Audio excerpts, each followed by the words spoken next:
L'autre registre que l'on souhaitait appréhender, c'était de fait quelles étaient les évolutions technologiques ou dans ce domaine les possibilités nouvelles qui méritaient d'être citées, en relation évidemment avec tout ce qu'on a évoqué jusque-là, et au premier rang desquels la faculté donc, de gérer des grandes quantités d'informations de produits.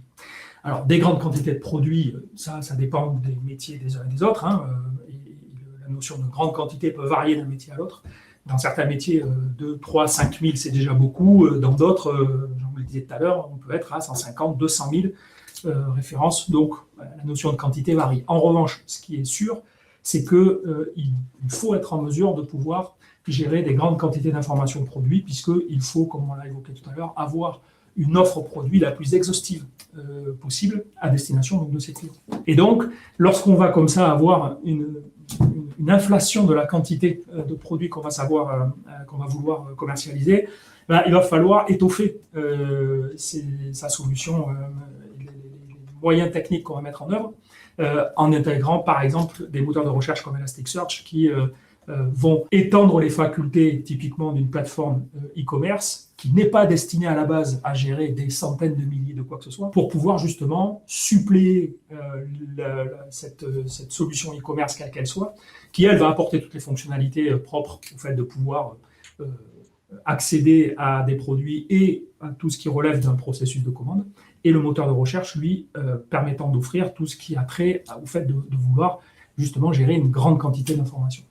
D'autant que ces informations, elles sont de nature diverse.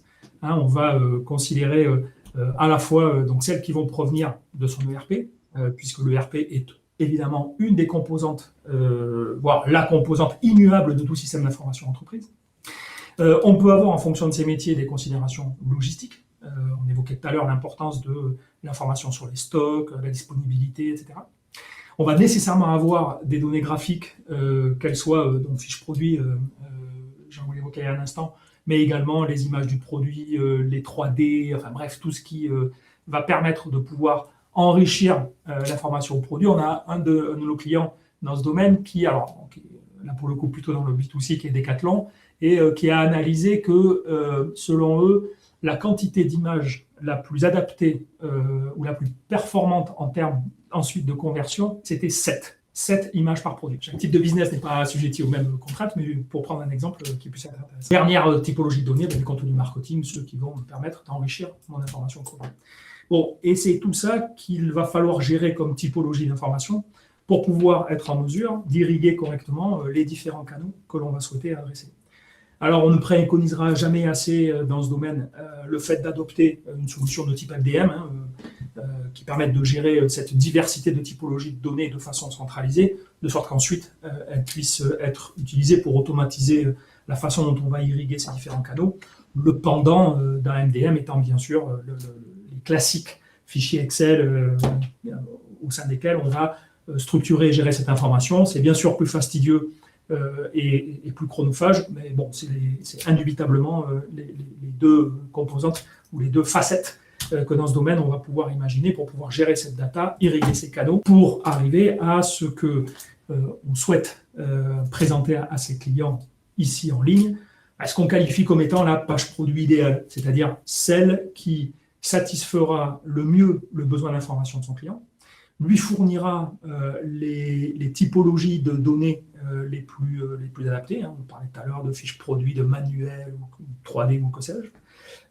Et à partir de là, permettra aussi, du fait de la façon dont elle est structurée, pouvoir être la plus utile d'un point de vue visibilité et SEO. En clair, on a tout à l'heure abordé la manière dont on avait vocation à servir la recherche de nouveaux clients et sa visibilité d'un point de vue digital. La structure de son information produit et la façon dont, de fait, on va la rendre cherchable est directement conditionnelle de l'efficacité qu'on va pouvoir rechercher dans ce domaine en particulier du SEO. Ouais, ce que tu as évoqué aujourd'hui, et je te fais la transition sur la suivante, c'est qu'en fait aujourd'hui, l'ERP, qui est quand même le cœur de vos systèmes d'information, hein, a en fait assez peu d'informations au sens marketing. Et même la structuration de l'information, ne serait-ce que les catégories, on en reparlera je crois tout à l'heure, les catégories que vous pouvez avoir aujourd'hui et la structuration de votre gamme produit n'est pas forcément une structuration marketing. Donc un des maîtres mots, c'est de dire où va se trouver cette information produit. On a vu qu'il fallait fabriquer la page produit idéale pour pouvoir accéder à l'information, la rechercher, et ainsi de suite. Mais en fait, comment on va la constituer de façon partir de l'ERP? Donc les questions sont en fait comment je vais pouvoir constituer ce référentiel produit le plus renseigné possible, et puis le plus à jour possible évidemment. Comment le structurer dans une logique marketing et non plus simplement comptable, entre guillemets. Les catégories, ce que je citais, courant d'avoir énormément de catégories de premier niveau dans un ERP, alors que si on sait que sur un terminal de commande, enfin un site web, déjà 10 menus en haut dans un ça va être compliqué. Et puis surtout, d'où vont provenir ces données? On a celle dans le RP, très bien, on a une référence, un point, un prix, peut-être un titre, mais le texte court, le texte long, en plusieurs langues parfois, toutes ces informations-là, comment on va pouvoir les enrichir et comment on va pouvoir les faire vivre dans le temps? Alors, est-ce que c'est dans le RP? Certains sont prévus pour, bon, c'est pas pour nous l'outil idéal. Est-ce que c'est une saisie interne? Est-ce que c'est une saisie fournisseur? Et c'est là où ça va nous permettre de basculer sur ce format d'échange de données, puisque qui dit récupération de données du fournisseur, dit format d'échange de données. Et là, depuis le temps, le PDF est devenu le format un peu standard d'échange de données dans le print. Sur l'information, Excel n'est qu'un outil. Il va falloir quand même structurer. Et là, on a accès à un certain nombre de formats et d'organismes qui ont travaillé à cette formalisation. Tu veux rajouter quelque chose, Arnaud, avant que je continue? Non, j'en prie. Très bien. Donc, le format, alors un tout petit peu d'histoire sans rentrer dans trop d'archéologie, mais enfin, historiquement parlant, c'est le format GS1, voilà, hein, qui était l'ancien GenCode, qui a été créé essentiellement pour gérer la chaîne d'approvisionnement. Pourquoi? Tout simplement en créant un code unique, hein, l'image de notre numéro de sécu, il est unique, code produit unique qui était accessible évidemment par un code barre, l'UPC sur le marché américain, ou le AN, le AN8, le AN13 en Europe. Et partant de ce postulat, si chaque produit dispose d'un code unique qui permet de l'identifier, alors il est relativement simple de relier cette référence unique avec toute une masse d'informations, aussi bien commerciales, logistiques que réglementaires. Donc c'est sur cette base-là que ces formats ont été édités. Alors il y en a plusieurs. En France, c'est globalement le FAB 10 qui se pose pas mal en référence pour tout ce qui est métier appro bâtiment, hein, le bricolage, négoce. Mais il y a d'autres standards comme Edoni ou d'autres sous-standards qui se focalisent sur un aspect particulier de cette information, comme le standard ETIM par exemple, qui est beaucoup plus sur la caractérisation des données riches pour les produits plutôt électriques et génie climatique. Donc ces formats sont un moyen de structurer l'information, mais ils ne se fabriquent évidemment pas tout seuls, et ils vont permettre de faciliter les échanges entre les acteurs de la distrib et les fournisseurs. Et bien pour ça, on met un échange, on est sûr de parler la même langue et de parler dans la même structure. Mais cette standardisation ne suffit pas parce qu'elle ne fabrique pour autant pas la donnée et sa qualité. Hein, c'est bien d'avoir un fichier Excel ou un fichier CSV, peu importe, avec les bonnes colonnes. C'est encore mieux d'avoir les bonnes infos au bon endroit. Disons que c'est un préalable. On commence par se faciliter la vie en termes de réflexion sur comment structurer la donnée pour arriver à ce qu'on évoquait tout à l'heure en termes de page produit idéale. Ces formats permettent d'avoir une réponse à cette question. Et après, comme tu le disais, il va falloir nourrir maintenant son modèle de données avec celle dont on a besoin pour vendre. Et là, il y a d'une part donc, la relation entre les fabricants, ceux qui ont vocation à la base être à l'origine de cette donnée et à la fournir dans un format normé. Et ensuite, pour ceux qui vont l'utiliser à des fins diverses, notamment commerciales, de savoir l'enrichir. Alors, c'est une autre considération qui n'est pas anecdotique, parce que c'est souvent quand même assez riche et assez diversifié, et donc ça requiert des efforts, parce que indubitablement, à vous de mettre le curseur de là où vous estimez être le niveau requis pour que vous arriviez à une qualité d'information qui vous semble pertinente, mais ne pas sous-estimer le fait que ça relève d'un effort particulier, que donc tout ce qui va permettre dans ce registre de vous simplifier la tâche Encore une fois, des formats normés nourris par votre chaîne d'approvisionnement. Plus c'est en amont, plus ça a vocation à vous fournir la data. Et de l'autre côté, une organisation qui permette de pouvoir rationnellement enrichir cette data pour arriver à ce dont vous avez besoin sur votre environnement e-commerce est une des clés d'une bonne manière d'appréhender la gestion de l'information produit. Alors, autre considération dans ces tendances, et là qui est bien dans l'époque, la syndication. Oui, parce que là, on vient d'évoquer le fait de capter de l'information en provenance de différentes sources, de la positionner dans un référentiel unique, on va appeler le MDM, qui nous semble être une étape très importante dans la mise en place d'un e-commerce. Mais ensuite, le site e-commerce est une de vos sources, une de vos canaux de distribution. Et la tendance aujourd'hui, c'est de multiplier aussi cette multicanalité de diffusion de votre source d'info. Alors, parfois uniquement dans une logique de communication, hein, que ce soit sur les réseaux sociaux, mais aussi dans une logique de vente. Donc, de dire aujourd'hui, j'ai une source unique d'information qui est très bien structurée et je vais pouvoir la syndicaliser, c'est-à-dire la diffuser vers de multi-usages et de multi-canaux. Alors, Amazon, Google, Facebook, les différentes marketplaces qui existent, il faut le ramener évidemment avec ce qu'on évoquait plus en avant, c'est-à-dire votre stratégie commerciale. Tout le monde ne va pas se mettre à vendre des tournevis sur Facebook, mais ça fait partie de la stratégie de multiplier ces sources, des magasins en marque blanche, les marketplaces. Les marketplaces, vous pourrez voir sur notre site et sur Webikeo un séminaire que nous avons fait à cette occasion-là. C'est aussi une des grosses tendances de l'e-commerce B2B. Hein, un regroupement pour pouvoir adresser de façon plus globale un certain nombre de prospects, de clients.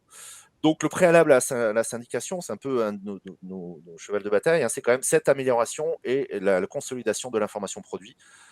Puisque si on revient à quelques années, la seule canal avant même que l'e-commerce existait, c'était le catalogue papier. Bon, mais aujourd'hui, on a le catalogue papier, on a un ou plusieurs sites e-commerce. Tout à l'heure, on faisait l'opposition entre B2B et B2C. Mais en fait, certains d'entre vous peuvent aussi faire les deux.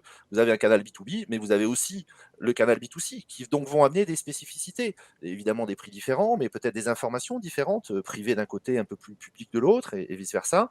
Voilà, donc toute cette partie-là, le maître mot, c'est construire une information produit de qualité et adaptée surtout aux usages que vous allez en faire. Alors, ce qui, de toute manière, relève du point de départ, hein, puisque le point de départ, c'est disposer de la donnée requise pour nourrir votre plateforme e-commerce B2B, donc avoir une logique de formatage de l'information à destination de votre environnement e-commerce B2B, ce qui revient à être en mesure de faire un autre formatage pour d'autres canaux, tels ceux que Jean-Louis a évoqués. Pour en revenir sur les marketplaces, c'est une autre tendance extrêmement lourde. Alors, c'est pour les 5 ans à venir, mais qui aujourd'hui apparaît comme étant vraisemblablement l'un des canaux qui va le plus se développer dans les années qui viennent. Donc, la nécessité d'être en mesure de pouvoir irriguer des marketplaces, on parle bien de marketplaces professionnels, hein, mais la nécessité d'avoir une information produit d'une qualité et d'une structure suffisante qui vous permette de pouvoir irriguer une diversité de marketplaces pro doit être vraiment une considération que vous ayez à l'esprit. Alors, autre registre de l'époque, évidemment, le mobile. Voilà, alors on va accélérer peut-être un peu parce que je vois qu'il nous reste 10 minutes, mais effectivement, la tendance mobile, et surtout dans le B2B, elle est très importante, même si elle ne représente encore un segment assez petit, enfin assez petit, 30%, ça reste... Donc ça génère beaucoup de croissance, ça génère beaucoup de trafic, mais ça ne transforme pas encore assez. Peut-être parce qu'aujourd'hui, là aussi, il ne suffit pas d'avoir une vue responsive de son site web. Il y a plein d'informations quand je suis en déplacement, j'ai pas besoin. Je veux aller essentiellement à l'information qui m'intéresse. On en revient à tout ce qu'on a évoqué tout à l'heure, des interfaces de recherche qui sont très précises, des interfaces qui sont rapides, et puis avoir accès à l'information très spécifique. Encore une fois, je cherche une info, je commande une pièce qui manque parce que je suis sur un chantier, je vérifie l'état de la livraison, mais je ne cherche pas un flux de validation ou la réalisation d'un devis compliqué sur mon mobile. J'attendrai d'être revenu au bureau pour faire ça. Dans la voiture, ça reste quand même compliqué. Donc, ça me permet aussi de refaire une autre transition avec les fonctionnalités qu'on a évoquées tout à l'heure. La recherche, elle est primordiale. Et donc, dans les solutions qu'on est en train de mettre en place, nous sommes en train de lancer ce qu'on a appelé, nous, l'Instant Search, qui va effectivement permettre sur les solutions e-commerce B2B que nous mettons en place de pouvoir accéder à ces recherches de type instantané. Donc très rapidement, on a fait une vidéo en quelques minutières pour vérifier. Voilà, une recherche, on va dire classique sur un Magento aujourd'hui sur une recherche. Voilà, bon, ça reste accessible, mais vous voyez bien qu'il y a quand même un temps de latence qui nous permet de visualiser les produits. Autre cas vu sur le web, mano à mano à ne plus présenter. Donc là, vous voyez bien qu'à chaque fois qu'on va taper une lettre, le résultat va être vraiment instantané. L'affichage de cette page peut être différent, nous permet d'arriver dans une catégorie, et là, on va retrouver ce qu'on appelle les facettes, les tris et les éléments qui vont nous permettre de filtrer notre élément de recherche, notre recherche initiale pour accéder à ce qui nous intéresse. Un troisième exemple qui est intéressant parce que c'est un exemple qui a été, alors il arrive, parce qu'il a été fait à moitié d'une certaine façon. C'est-à-dire que là, vous voyez, l'interface de résultat de recherche instantanée, elle est effectivement extrêmement rapide. À chaque fois que je tape une lettre, vous voyez que la page se rafraîchit. Mais par contre, une implémentation intermédiaire, on va dire, puisque lorsqu'on va repartir sur la fiche catégorie, bah là, à ce moment-là, on va repartir dans des temps de recherche qui sont assez classiques si on ne met pas en place un module, puisque là, on est dans une architecture un peu monolithique, un aller-retour avec le serveur. Je fais une recherche, le serveur me renvoie l'information. Et puis, celui qui nous semblait aujourd'hui voilà, des choses très intéressantes, avec en plus la notion de big menu. Hein, vous voyez, vous avez un menu qui est riche, qui n'est pas simplement des listings. Le fait à chaque fois, là aussi, de taper une lettre m'amène un résultat qui va être différent. Et donc ça s'appuie sur des technologies avec le moteur aujourd'hui de recherche utilisé par tout le monde, qui s'appelle Elasticsearch, et avec des composants React, c'est le nom de la librairie technique, qui permet d'avoir des front office comme ça qui sont extrêmement réactifs, sans avoir à faire des échanges de pages, mais juste des échanges de l'information qui va être redessinée dans la page. Évidemment, à votre disposition pour aborder un peu plus techniquement ces aspects-là. Voilà, donc là, ce qu'il faut retenir, c'est un moteur de recherche performant, Elasticsearch, une interface dynamique, React ou autre, et d'autres technologies, c'est celle que nous avons suivie, qui est intégrée dans les solutions d'e-commerce B2B que nous mettons en place. Alors, pour conclure, avant de passer aux questions, parce que comme tu disais, leur fil, attirer l'attention pour ceux qui sont concernés par une technologie comme Magento et qui seraient encore à Magento 1. Alors, on recense encore des milliers de sites e-commerce en Magento 1. Donc, il y a là des nécessités assez importantes de se mettre à la page et à tout du moins de mettre en œuvre les projets de migration parce que ça va devenir de plus en plus crucial à votre Oui, alors, disposition. juste pour préciser pourquoi, hein, tout simplement parce que le support de la version 1 de Magento est arrêté par Adobe, donc la version 1 n'est plus supportée, donc si elle n'est plus supportée, il n'y a plus de mise à jour de sécurité, donc ça fait potentiellement des trous de sécurité, et à ce moment-là, les organismes bancaires et tout ce qui nécessite d'être ce qu'on appelle certifié PCI DSS ne le certifie plus, et donc vous n'êtes pas à l'abri, certains d'entre vous l'ont peut-être déjà eu, des alertes de votre banque qui vous disent avec une deadline, à partir de telle date, nous serons au regret de ne plus vous permettre d'accepter des paiements sécurisés sur vos sites web. Hein, donc c'est pas Magento en tant que tel, c'est vraiment le support et tout ce qu'il y a autour, et puis l'organisme carte bleue et les banques qui disent ce n'est plus certifié, ce n'est plus sécurisé, donc plus certifié, donc vous ne pouvez plus l'utiliser.